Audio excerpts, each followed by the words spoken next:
The recent debacle over the last few weeks caused much distress and worry to SNAs, to parents, to principals and to teachers.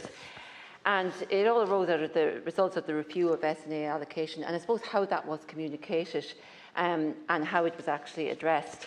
And I want to commend the actions of SNAs and principals and teachers and parents who did stand up and call out what they thought was very, very unfair. And they're only doing so, for parents to protect their children.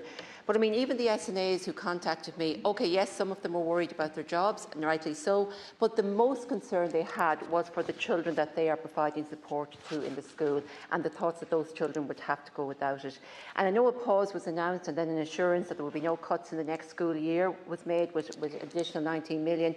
But people are still concerned what's going to happen after that.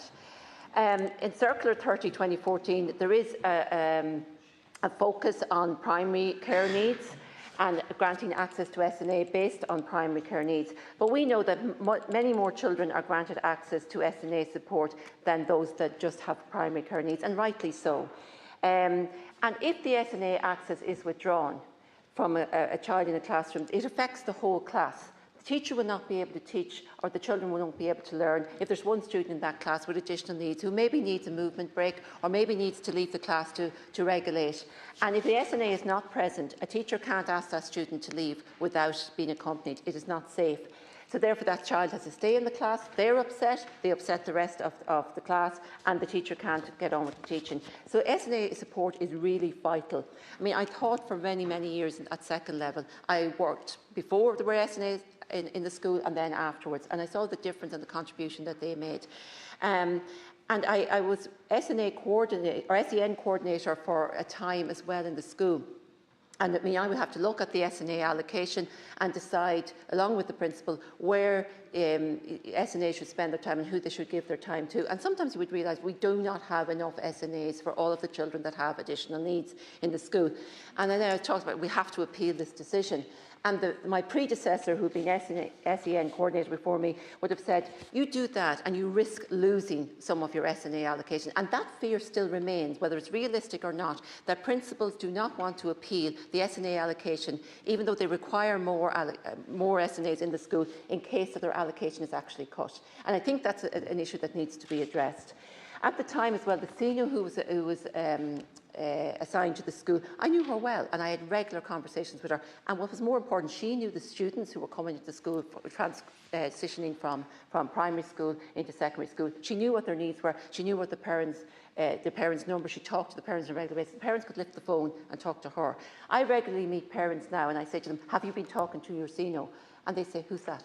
They don't know who the senior is. So I don't know if the role of the senior has changed or whether there just aren't enough, because we do know the number of children with additional needs has increased. So perhaps there's not enough seniors as it is, but they don't know the children. And I'm hearing that not just from parents, but from teachers and principals as well, where the senior comes into the school on an irregular basis, stays maybe a half an hour to an hour in a classroom, and then judges whether or not that child needs the SNA access. They don't know the children. Now, if we are trusting principals to allocate SNAs to the children fairly based on those with most needs, I think we need to start trusting them on whether they need SNA access in total, or how much they need without the senior's input, if the senior is not going to be more familiar with the school and the children in it who have needs. I feel every year we're reacting to a crisis. And it comes back to returning to school, and there are inevitably students with additional needs who do not have a school place. Or there are students who are placed in an inappropriate setting. And I suppose I feel the department is maybe working in silos and not working together, or indeed a number of departments are not working together. And we will hear we need more teachers, or we need more teachers who are specialised in special education, and that's an ongoing issue, and I know that the training is going to be improved. We need more SNAs, because there isn't a school that will tell you that they have enough SNA access. So you can imagine the alarm when they heard that it was going to be cut.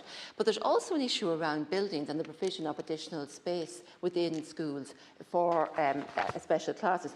Now, more and more schools are willing, and it's great, to open up a special class. But if they are full capacity space-wise already, and they need additional rooms in their class, modular rooms, wherever it is, or a new build, decisions are being made to open classes in schools where there is actual physical space rather than where the need is. So it ends up with students not getting their education in their local school with their siblings or the school that's nearest to them, but having to travel a distance to a school that has the actual physical space. So I don't know if that's an issue with DEEPR, perhaps, who are not providing sufficient funds to open additional classes where they are needed. Now, we have a number of acts that deal with equality, like with the Equality Act, which prevents discrimination on the basis of a number of issues, including disability. We have the Education Act, which is supposed to provide for education for every person in the state. The Education Admission to School Act, which means you can't refuse a child access to a school based on disability. But the most important one is probably the EPSN Act, and it was recently reviewed. And I mean, the EPSN Act states that provides for a child with SEN should be educated in an inclusive environment with children who do not have SEN, unless it is not beneficial for the child itself or for the other children. And they define special educational needs as a restriction in the capacity of the person to participate in and benefit from education on account of an enduring physical, sensory, mental health or learning disability. So, I mean, it's not just those with, say, a physical disability who may have a primary care need and require SNA access on that. The EPSN Act is quite clear that all children need to get the support so that they can be educated in an inclusive environment. For too long, we saw children who had a physical disability or had an additional need of some sort segregated, put into an institution. We've moved a long way from that. We're moving towards an inclusive education system. But we're going to actually reverse away from that. We're going to regress from that if we start to cut SNA access, because it means that children will not be able to access an education in the mainstream school or in the special class in the mainstream school because they won't have the supports to do so. And they'll end up then refusing to go to school, which I hear from parents at times where children don't get enough support, or the school putting them on a reduced timetable for the day because they can't cope with it. We also signed up as a state to 2 conventions, one on the rights of the child and one on the rights of persons with disabilities, and they very clearly state that children, regardless of needs or ability, should receive an inclusive education appropriate to their needs. So I feel as well that the effect of the lack of early intervention on children in our schools is detrimental. We know that there's many children who are not receiving the supports they need from an early age.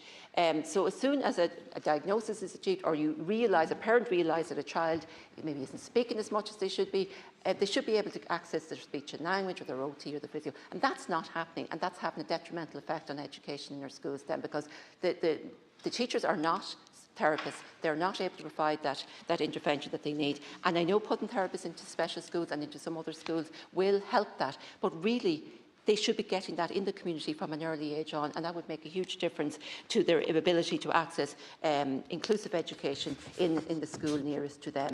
So, as I said, just to conclude, I mean, parents shouldn't have to fight for everything. They've stood up and they fought again against what they thought was, an unfair act, and they are concerned about what's going to happen down the road. So I will welcome, the fact that there's going to be proper dialogue around how we move forward. But I think it has to take in not just SNA access; it has to take in a holistic view on where we're going with our special education, because the number of children who require additional support in our school is increasing. It's increasing internationally. We're no different to the rest, so we need to prepare for that. Thank you.